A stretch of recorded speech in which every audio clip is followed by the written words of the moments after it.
Doctor, ഈ kidney തകരാറിലാവുന്നതിന് മുമ്പ് നമ്മുടെ ശരീരങ്ങൾ കാണിക്കുന്ന 5 ലക്ഷണങ്ങൾ എന്തൊക്കെയാന്ന് പറയാമോ?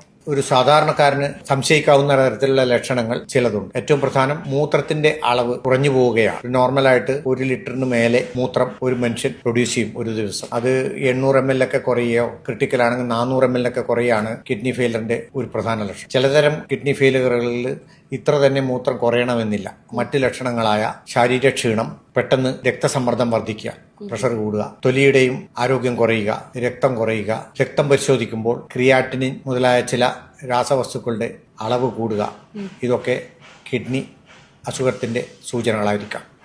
അത് കൃത്യമായ ടെസ്റ്റുകൾ നടത്തി രോഗനിർണയം നടത്തി കാരണങ്ങൾ കണ്ടുപിടിച്ച് കൃത്യമായ ചികിത്സ നൽകുക എന്നുള്ളതാണ് നമ്മുടെ കർത്തവ്യം. വെള്ളം കുടിക്കുന്നത് കൂടുതലായാൽ അത് കിഡ്നിക്ക് പ്രശ്നമാവോ? അതിന് ശരിക്കും ഇങ്ങനെ ഒരു കണക്കുണ്ടോ? ഇത്ര വെള്ളം കുടിക്കണം അങ്ങനെ?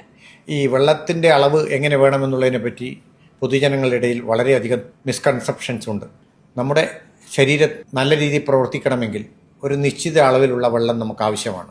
വളരെ കുറഞ്ഞു പോയാൽ നമ്മുടെ കിഡ്നിയുടെ ആരോഗ്യം നിലനിർത്താൻ പറ്റാതാവുകയും അപകടത്തിലേക്ക് നീങ്ങുകയും ചെയ്യും. ആവശ്യത്തിന് വെള്ളം കുടിക്കണം എന്നുള്ളത് നിർബന്ധമുള്ള കാര്യമാണ്. ചില പ്രത്യേക സാഹചര്യങ്ങളിൽ സാധാരണ കഴിക്കുന്ന വെള്ളത്തിനേക്കാളും കുറച്ചുകൂടെ കൂടുതലാക്കേണ്ടതും അത്യാവശ്യമാണ്.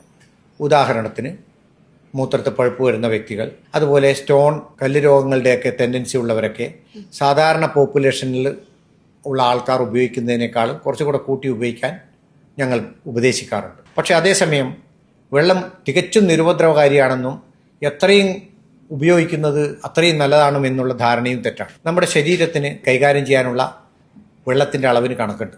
അതുകൊണ്ട് തന്നെ ഏത് സിറ്റുവേഷനിലും അമിതമായി വെള്ളം കുടിക്കുന്നത് ഗുണത്തിനേക്കാളും ദോഷം ചെയ്യാറുണ്ട്.